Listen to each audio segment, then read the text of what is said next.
Assalamualaikum warahmatullahi wabarakatuh. Saya Septia Putri Ramadhani dari kelas 11 Akar 3 untuk memenuhi tugas mata pelajaran pendidikan agama Islam.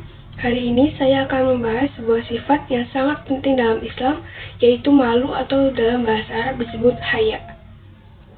Sifat malu ini disebut oleh Nabi Muhammad SAW sebagai cabang dari iman. Artinya, jika seseorang memiliki rasa malu yang benar, maka itu menjadi tanda bahwa imannya juga kuat. Lalu, bagaimana sebenarnya konsep malu dalam Islam? Mengapa malu begitu penting? Dan bagaimana kita bisa menerapkannya dalam kehidupan sehari-hari? Mari kita bahas bersama. Materi ini terbagi dalam beberapa subbab.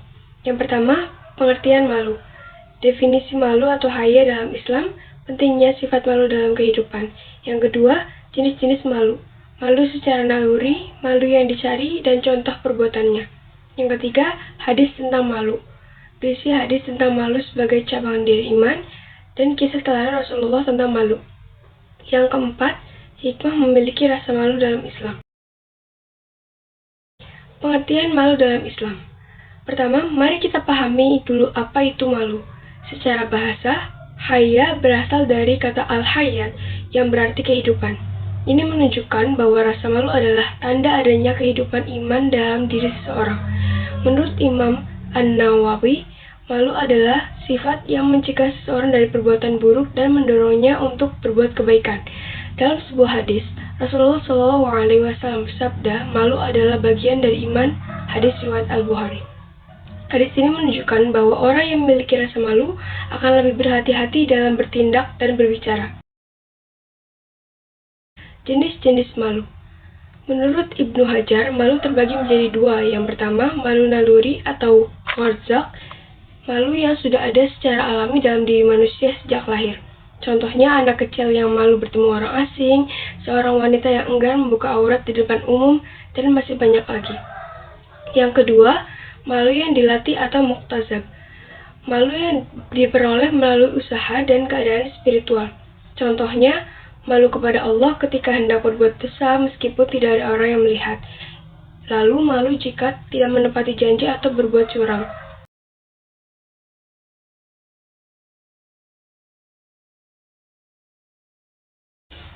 Hadis tentang malu. Rasulullah SAW pernah menegur seseorang yang mencela saudaranya karena pemalu. Dalam hadis riwayat Al-Bukhari, Rasulullah bersabda, "Berhentilah kamu mencela saudaramu, karena malu adalah bagian dari iman." Dari hadis ini, kita belajar bahwa sifat malu harus dihargai, bukan dicela. Malu bukan berarti lemah, tetapi justru menunjukkan kehormatan dan ketakwaan seseorang. Kisah teladan Utsman bin Affan. Suatu hari, Rasulullah SAW sedang duduk bersama Abu Bakar dan Umar bin Khattab dengan posisi yang santai. Namun, ketika Utsman datang, Rasulullah segera merapikan pakaiannya dan duduk dengan lebih sopan. Ketika Aisyah radhiyallahu anha bertanya mengapa beliau melakukan itu, Rasulullah menjawab, "Apakah aku tidak malu terhadap seseorang yang malaikat pun merasa malu kepadanya?" Hadis riwayat Muslim.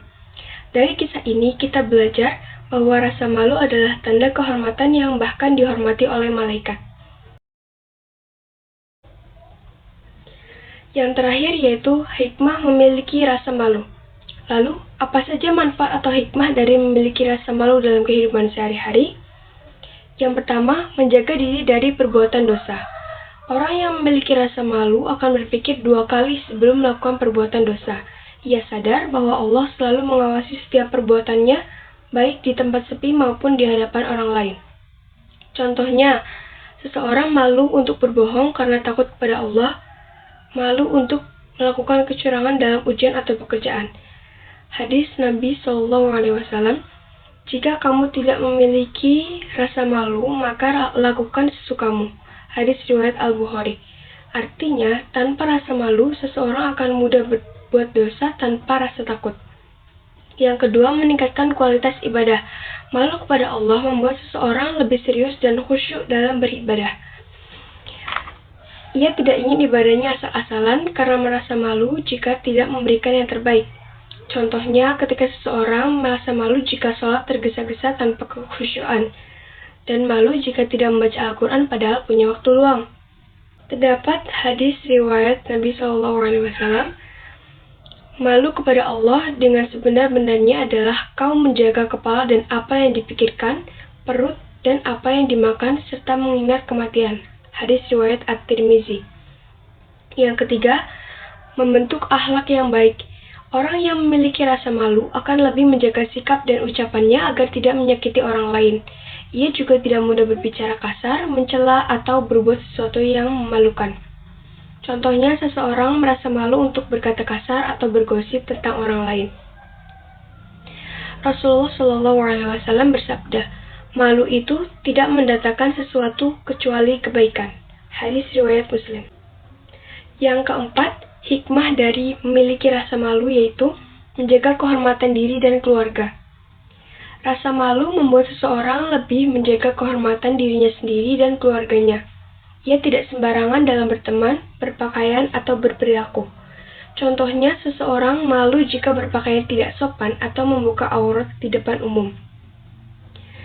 Dalam Islam, perempuan yang menjaga auratnya bukan karena terpaksa, tetapi karena memiliki rasa malu sebagai bentuk ketakwaan kepada Allah. Dan yang terakhir, hikmah dari memiliki rasa malu yaitu menumbuhkan rasa hormat dan kepercayaan orang lain. Orang yang memiliki rasa malu akan lebih dihormati karena ia menjaga kesopanan dan kejujurannya.